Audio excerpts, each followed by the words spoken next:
Ultimately, I have to find the purpose of my life. বাংলাদেশে শেখ হাসিনা পতনের পর পালিয়ে ভারতে আশ্রয় নেয়া আওয়ামী লীগ নেতারা এখন দিল্লির কূটনৈতিক জটিলতায় পরিণত হয়েছে। যাদের দীর্ঘদিন ধরে নির্ভরযোগ্য মিত্র হিসেবে ব্যবহার করা হয়েছে, সেই নেতারাই এখন ভারতের কাঁধে রাজনৈতিক বোঝা।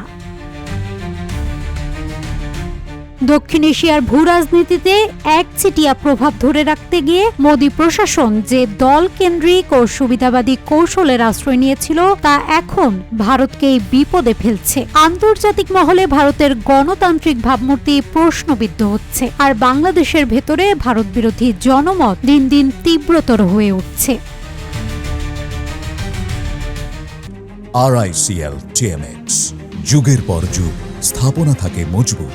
বিশেষজ্ঞরা বলছেন, এত সংখ্যক বিতর্কিত রাজনৈতিক নেতা ভারতে আশ্রয় নেয়ায় অভ্যন্তরীণ নিরাপত্তা এবং আন্তর্জাতিক পরিমণ্ডলে ভারতের ভাবমূর্তি ক্ষতিগ্রস্ত হতে পারে। পাশাপাশি অন্তর্বর্তীকালীন বাংলাদেশ সরকার যখন চীন ও পাকিস্তানের সঙ্গে ঘনিষ্ঠতা বাড়াচ্ছে, তখন এই নেতাদের প্রত্যক্ষ বা পরোক্ষ সমর্থন দিল্লির জন্য কূটনৈতিক ক্ষতির কারণ হতে পারে।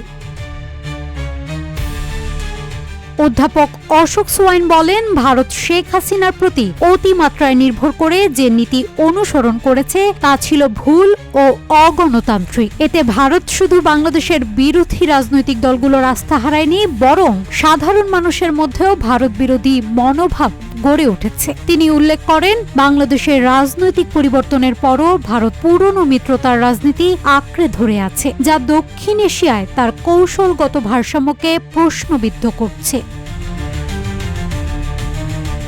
আওয়ামী লীগ সরকারকে ভারতের সমর্থন মূলত কৌশলগত ও নিরাপত্তা ভিত্তিক হলেও শেখ হাসিনার শাসন আমলে মানবাধিকার লঙ্ঘন, রাজনৈতিক নিপীড়ন ও দুর্নীতির নানা অভিযোগ ছিল। তা সত্ত্বেও ভারত গণতান্ত্রিক মূল্যবোধের বদলে স্থিতিশীলতাকে অগ্রাধিকার দিয়েছে। কিন্তু এই স্থিতিশীলতা এখন ভারতে প্রবেশ করা বিতাড়িত নেতাদের উপস্থিতির কারণে উল্টো চাপ তৈরি করছে।